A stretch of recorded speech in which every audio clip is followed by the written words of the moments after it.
Merci Monsieur le Président, mes chers collègues. Une nouvelle fois, le budget que nous allons voter nous engage sur des projets de transformation majeurs de notre territoire. Il est en fait la démonstration qu'on est parfaitement conscient des enjeux aussi bien sociaux, écologiques, qui sont les nôtres. Et à travers lui, on réaffirme la métropole dans son rôle d'acteur majeur des transitions que nous avons opérées, de la préservation du climat et de la biodiversité, de la lutte contre les inégalités et pour la protection des plus fragiles. Cet exercice budgétaire 2024, il traduit des choix politiques forts.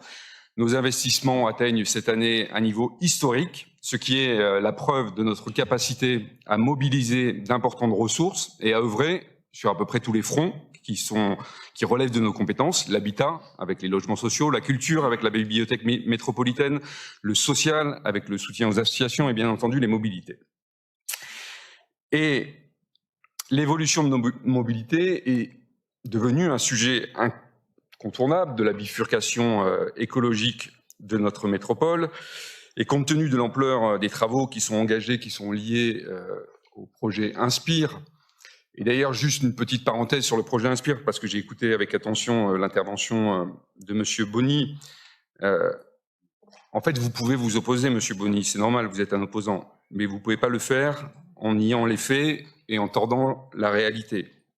Vous avez dit, je vous cite, que le projet Inspire n'améliorera en rien l'offre de transport public sur notre métropole.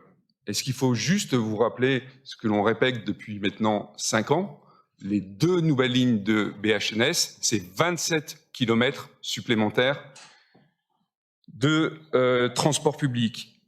Et Inspire, ça n'est pas que les 2 nouvelles lignes de BHNS, c'est également une augmentation de 50% de l'offre en transport public sur le ressort territorial du SMTC.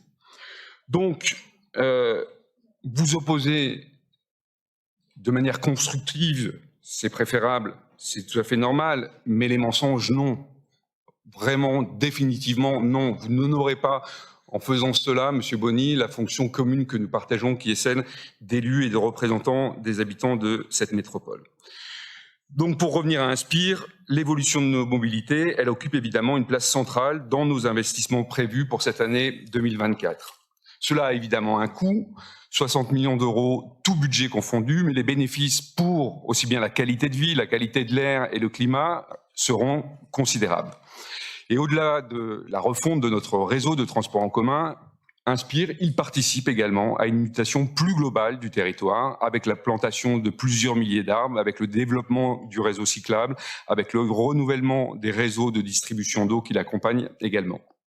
D'ailleurs, à ce sujet, on constate une montée en puissance qui est vraiment bienvenue du financement de nos politiques en faveur de la préservation de la ressource en eau, avec notamment la poursuite de l'extension de la station d'épuration des Trois-Rivières.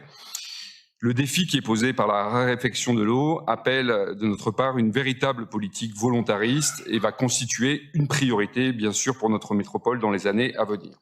Mais il est également important de rappeler que tous ces investissements d'envergure ne se font pas au détriment de nos services publics qui se voient, au terme de ce budget, confortés dans les différentes lignes budgétaires que nous allons voter aujourd'hui. C'est le cas par exemple de nos politiques relatives à l'insertion et à l'emploi qui voient leur crédit augmenter de 600 000 euros. À cela s'ajoute l'embauche d'agents sans qui il serait impossible d'assurer un service public de qualité aux habitants de notre métropole et en particulier à ceux qui en ont le plus besoin.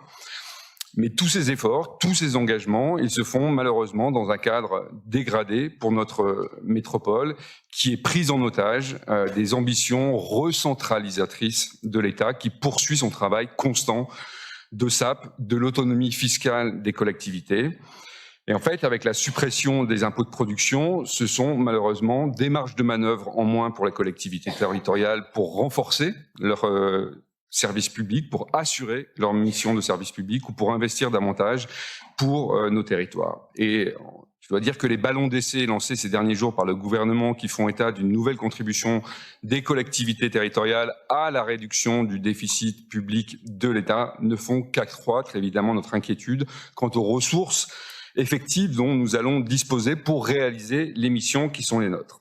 Mais c'est précisément parce que l'urgence nous contraint à agir toujours plus fortement que ce budget maintient notre collectivité dans une trajectoire vertueuse, aussi bien pour le climat que pour tous les habitants de notre métropole, que les élus de notre groupe voteront naturellement pour ce budget.